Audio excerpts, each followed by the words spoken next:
नमस्कार दोस्तों, स्वागत है आप लोग का हिंदुस्तान स्पेशल एचडी के एक और नए वीडियो में। दोस्तों जैसे कि आप जानते हैं कि जो पाकिस्तान है अब उसमें प्रेडिक्शन ये किया जा रहा है कि जो पाकिस्तान का रुपया है, अगर $1 का बात की जाए तो पाकिस्तान का जो रुपया है वो ₹200 तक पहुंच जाएगा।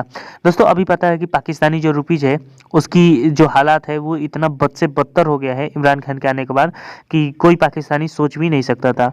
और खाने पीने की जो चीज़ें हैं उनकी तो बात ही आप छोड़ दीजिए कि खाने पीने की जो चीज़ें हैं वो कितने साल से और कितने परसेंट तक बढ़ी है। दोस्तों पाकिस्तान में हमेशा से ये न्यूज़ आती है, कभी भी ऐसा न्यूज़ नहीं आता कि आज हमने 10% कम कर दिए, 20% लागतों पे कम कर दिए। हमेशा ये आता है कि 4% 5% बढ़ा दिया जाता है, चाहे वो पेट्रोल हो चाहे कोई भी चीज़ हो, क्योंकि कहीं ना कहीं जो आईएमएफ है वो लगातार पाकिस्तानी जो गवर्नमेंट है उस पर दबाव डाल रही है।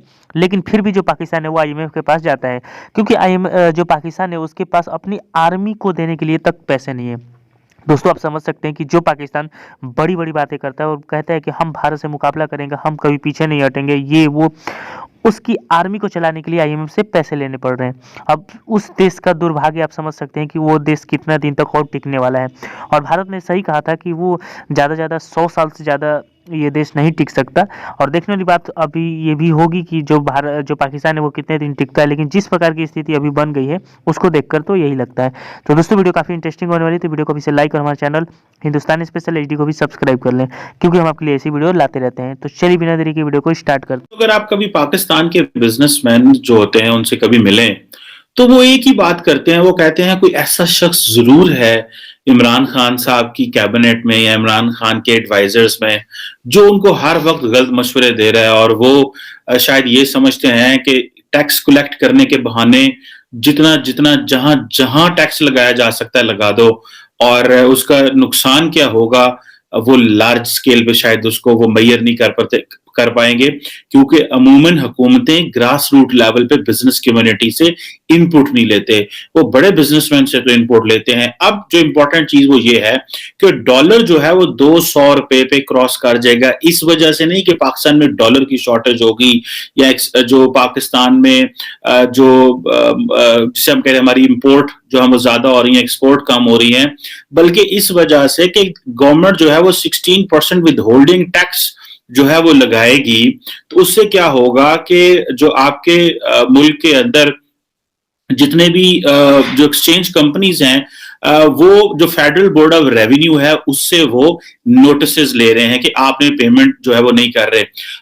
और जैसे फॉर एग्जांपल सुनने में आ रहा है कि एक कंपनी ने कहा जी कि हमें नोटिस मिला है एफबीआर से कि जनाब आप ₹1 अरब जो है वो हमें दें, और आपकी तरफ ₹1 अरब बनता है। अब मजे की बात यह है कि 2014 में इन्होंने विदहोल्डिंग टैक्स लगाया था, तो उस वक्त की पोजीशन और थी, लेकिन 2016 में इन्होंने विड्रॉ कर लिया क्योंकि मार्केट के हालात खराब हो गए थे। अब जब ₹20 पर डॉलर के ऊपर जब 16% विद होल्डिंग टैक्स लगेगा, तो अब आप इमेजिन करें वो ₹200 से भी क्रॉस कर जाएगा।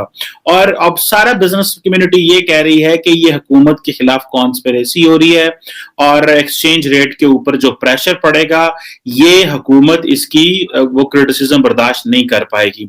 और दूसरा यह है कि एक्सचेंज कंपनीज तो सिंपली एक बात करती हैं कि भाई हम जो भी पैसा आएगा वो तो हम इसका इम्पैक्ट कस्टमर पे डाल देंगे। अब आप इमेजिन करें, मुझे 1-2 दिन पहले मैं कुछ बिजनेसमैन से बैठा हुआ था, मेरे दोस्त हैं जिनकी अपनी एक्सचेंज कंपनीज हैं, तो बात करते करते मैंने कहा जी सुनाए क्या चल रहा है। मैंने कहा यार कोई डॉलर ही दे दो, मजाक में जैसे दोस्त आपस में एक दूसरे से करते हैं। आप दिल थाम के सुनिए कि आज तहरीक अदम इंसाफ जो अपने आप को तहरीक इंसाफ बतला करके इक़्तिदार में आई थी, एक मरतबा फिर नंगी हो गई, एक मरतबा फिर एक्सपोज हो गई, एक मरतबा फिर बेनकाब हुई, एक मरतबा फिर उरियां हो गई।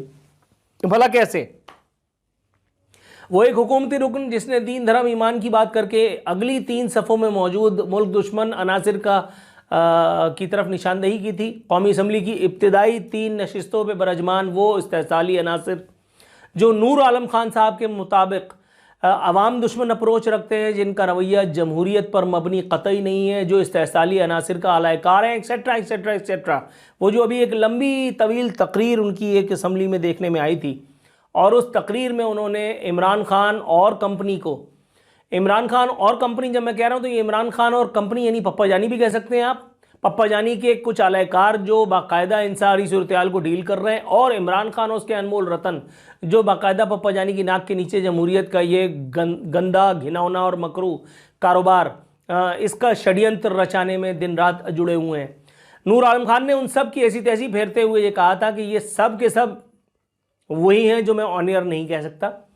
उन्होंने कहा था कि अपनी लैंड क्रूजर्स, अपनी पराडोज, अपनी विगोज, अपने जहाज़ों, अपनी बुलेट प्रूफ फलानी गाड़ियों से उतर करके देखो आवाम की हालत क्या है। तो उसने कौन सा गलत कह दिया भाई? उसने अगर इमरान खान को माँ बहन की गालियाँ दी होती तो चलो मैं समझता कि यार वो वाकई कोई जमहूर दुश्मनी पर तुला हुआ है।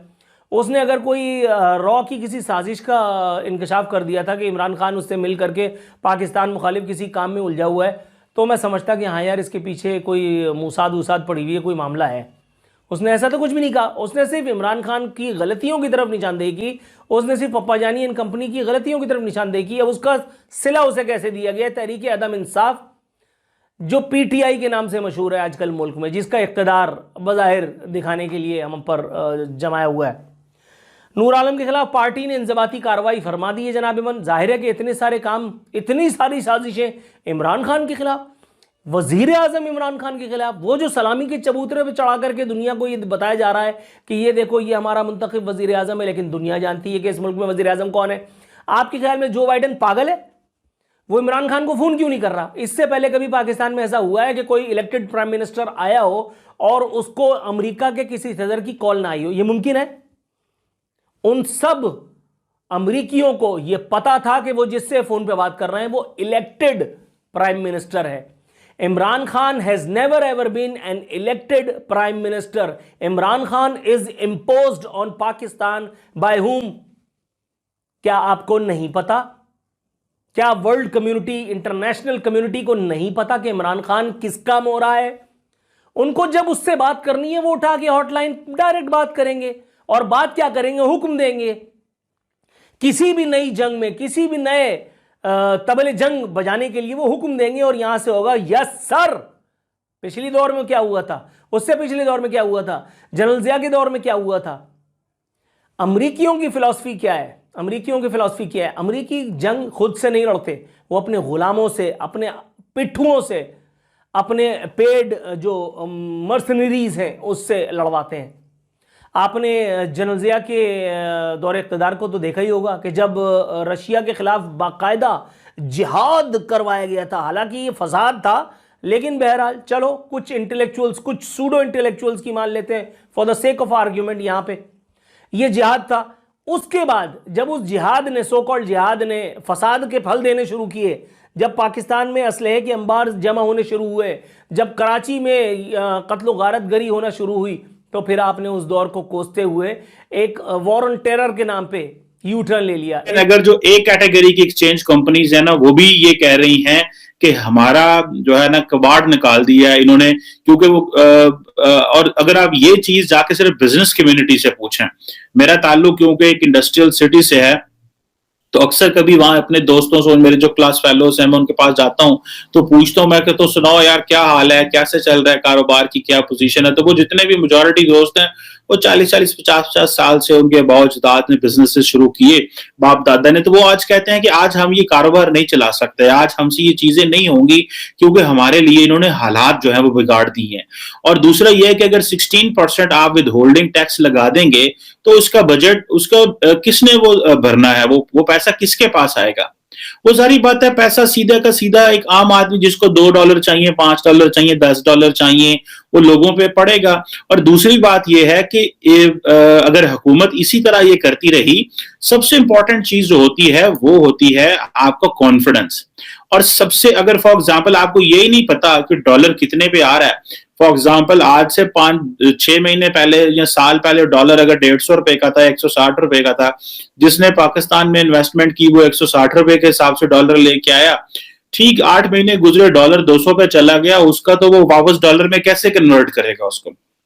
उसको तो बहुत ज्यादा वो प्रॉब्लम होगा। अच्छा, मजे की बात देखिए, एक तरफ ये हालात हैं, दूसरी तरफ वर्ल्ड बैंक की जो रैंकिंग आई थी, 2020 की रिपोर्ट आई थी, उन्होंने कहा जी कि पाकिस्तान जो है वो एक उसकी अनप्रेसिडेंटेड इंप्रूवमेंट देखी गई है in terms of ease of doing business में।